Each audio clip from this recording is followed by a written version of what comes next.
భీమసేన సంగీతం వచ్చినాను కదా, మరి నీ యొక్క అభిప్రాయం జనార్దన, మొండివాడు మొరటివాడు వాదమ్మ కాండాదేశి అధికార మదోన్నతుడు అహంకారి ధర్మిమారి చావడానికి సిద్ధపడునే కానీ సంధికి మాత్రం ఒప్పుకోవడం ఒప్పుకున్నాను. ఏదైనా అద్భుతమైన జరిగి ఒకవేళ వాడు అందుకు సిద్ధపడిన మాత్రం రానున్న ఈ మహాసంగ్రామం కనుక ఆగిపోతే లక్షలాది మంది రాజులు అక్షంఖ్యుల కొలది సైనికులు అకాల మృత్యువు తప్పించుకుంటారు. వారి భార్యలకు వైధవ్యం తప్పిపోవు, వారి పుత్రులకు పితృవియోగం తప్పిపోవు, వారి కళ్ళ తల్లిదండ్రులకు కడుపు కోట తప్పిపోవు. ప్రజలపై పన్నుల బలం పెంచాల్సిన అవసరం ఉండదు. ఒకవేళ ఇది జరిగే అవకాశం ఉంటే మాత్రం ద్రౌపది వస్త్రాపహరణ సమయంలో చేసిన ప్రతిజ్ఞలను వెనక్కి తీసుకోవడానికి నేను సిద్ధంగా. ఏమంటున్నా? కోట్లాది మంది ప్రజల శ్రేయస్సు కంటే ఈ భీముని వ్యక్తిగత ప్రతిజ్ఞ, ప్రతీకారం, ప్రతాపం, పరాక్రమం గొప్పవేమీ కావు. అలాగే సదా ప్రాతస్మరణీయుడైన మా అన్న ధర్మరాజు యొక్క ప్రథమ ప్రాధాన్యత కూడా శాంతి, సామరస్య. అందువలన ఆ గురుసభలో నీవు కృష్ణ యుద్ధమంచుమది యుభగనీకు మానివయ్య సంభవములైన మాటలు బల్కకు అందెవరెట్టులాడినను కృతుడౌచు సంధి జడగొట్టక ధర్మతనుజు కార్య సంసిద్ధియునొచ్చు మయ్యలకు సేమమే మాధులు సేమమితం. కృష్ణ, ఆ గురుసభలో నీవు మా భీముడు ఇంతటి వాడు, అర్జునుడు అంతటి వాడు వద్దు. అసలే దురభిమాని అయిన దుర్యోధనుని ఆత్మాభిమానాన్ని ఏమాత్రం గాయపరచుకు రెచ్చగొట్టకు. ఒకవేళ నీవు ఎంత శాంతం వహించను వారే నీవు అవమానించి ఎన్నైనా మాటలు మాట్లాడారు, నీవు రెచ్చిపోకు, వారి ఉచ్చులో చిక్కుపోకు. మా ఎందు దయించి ఓపిక పట్టు. ఈ విధముగా శత విధముల సంధి కూర్చునకు యత్నించుకు.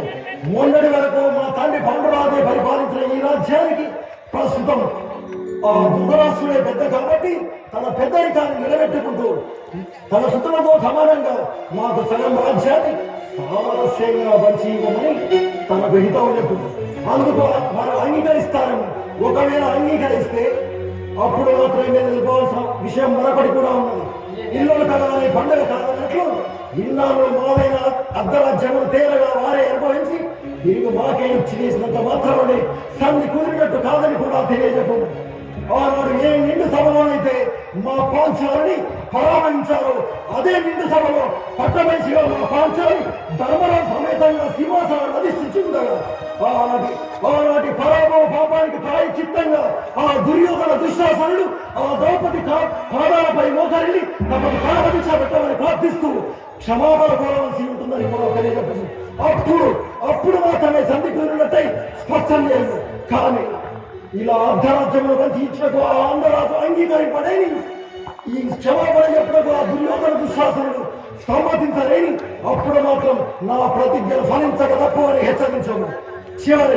చివరికి ఆ ధృతరాష్ట్రుని మరణానంతరం తన చితికి నిప్పు పెట్టడానికి కూడా తన 100 కొడుకులలో కనీసం ఒక్కరినంటే ఒక్కరిని కూడా దక్కనివ్వమని కరాఖండిగా హెచ్చరింపు. ఇంతటి కడుపు కోతలు దుఃఖాన్ని తట్టుకుని కూడా వారు గుండె పగిలి చావకుండా ఇంకా బ్రతికే ఉంటే తనకులు మా పాంచాల్ని ఆనాడు దాసిమంటూ ఎగతాళి చేసిన ఆ దుర్యోధనుడి భార్య భానుమతికి తిండి కొరకై నేనే కొన్ని ఊళ్ళు దానమిప్పించడని కూడా ఆ అంతరాజుతో వచింపు.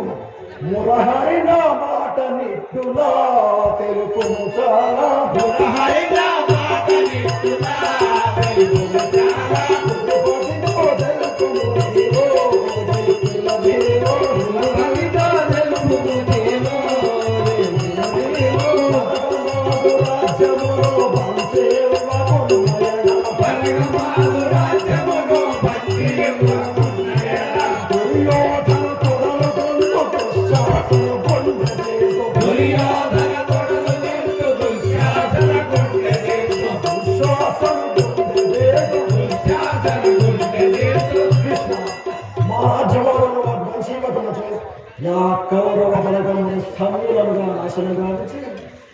ఆ దుశ్శాసనుని రొమ్మును చేల్చి ఆ గుండె నుండి ఎగజెప్పుతున్న ఎర్రటి రక్తపు దారుడు నా కడుపు నిండా గోడగలవు.